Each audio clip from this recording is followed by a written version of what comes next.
Greetings everyone, welcome to this advance. This game was played in FIDE Swiss 2025 with the black white pieces. We have our favorite India's #1, which is Praggnanandhaa, and with the black pieces we have Ivan Zemlyanskii. And this game is going to be really an amazing one. It features an amazing tactical shot that you're really going to enjoy this. So without further ado, let's start with this game. Hey, Pragg starts with c4, the English opening, knight to f6, knight to c3, d5, and just c captures. We go to the Anglo-Grunfeld defense, knight captures, knight to f3, c5, and just g3. This is the symmetrical variation. We just transpose into symmetrical variation, basically three knight system. Just going for g6, queen to b3, and knight to b4. And this is a very nice preparation. The thing is that this is the same kind of setup that you actually play, but you play it with the black pieces. So now we are actually changing colors here. Just a knight to e4 now, and it's supposed to be actually good for black. So I don't know why Pragg went for this, because black is actually better here. Not by a huge margin, but by definitely some. And he captures the pawn. You're not supposed to capture the pawn, because now knights 8 to c6, next bishop is coming in, and yeah, it's a difficult position. I mean, it's easy development for black, and that's not something you want to give to your opponent generally. But here, just bishop to g2 by Pragg, he's like, you go for whatever you want to go for. I'll go for what I have prepared, because now you could go for queen to d6, and queen to d6, knight is attacked. Where do you even move? And if you go for knight to e4, then just queen to e6, and now unfortunately you have to trade. But now this comes in, and yeah, your position is just really bad. Castles, knight to c2.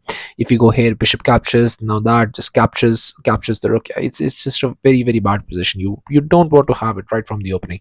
I mean, it's not that bad, but if you just make a little bit of a mistakes, little inaccuracies, and your position could actually really transpose into something that you couldn't even have imagined. So hey, just queen to a5. I mean, this move just, I mean, throws away all your advantage. Not something that you want to play, but just queen to c4 now.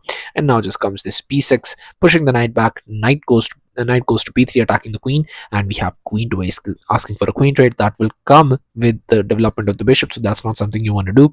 Knight to e5 now, and now just queen captures, knight captures. We have bishop to e6, attacking the knights, and now just going for this d3, rook to c8, castles. And now what do you even do here? Because here just bishop to d2 was played by him, and the problem is, well, the move that you want to play is knight to c2 definitely, but rook a to d1, bishop to g4, and now what do you even play here? f3 was played, just pushing the bishop back, bishop to e6, and rook to c1, attacking the knight. The thing is that yes, you have to actually get the knight back. You cannot play anything else in this position. Knight 2 to b4 is the right move, because after a move like a4 is the only move that you have to find. Yes, it weakens your just weakens this pawn.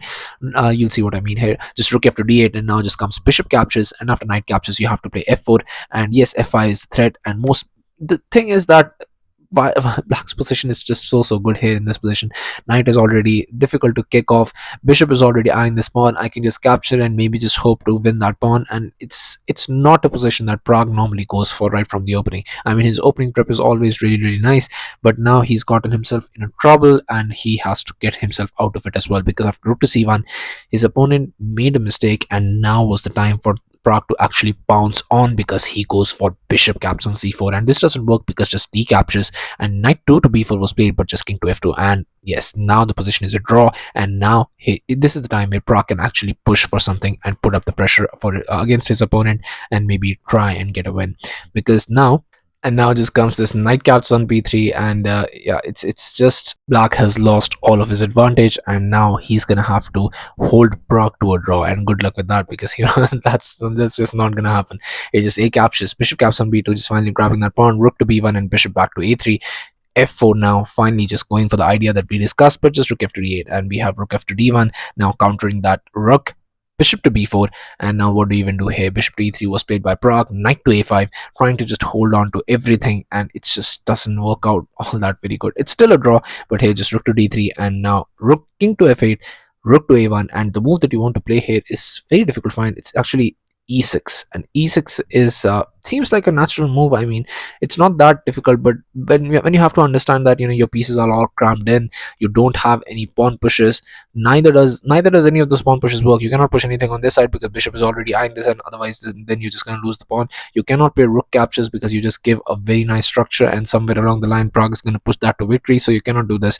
So e6 is the only move, or one of the only moves, because here just rook captures, and rook to b1, and then most likely you're going to get to a draw, and that would be not that difficult to find. But here after rook to a1, we have king to e8 by Ivan. And yeah, this is doesn't work because it gives Prague a very nice advantage. We have rook to a4, and now what do you even do in this position? Bishop to d6 was played, but just bishop to e4, and the move again that you have to find is f5.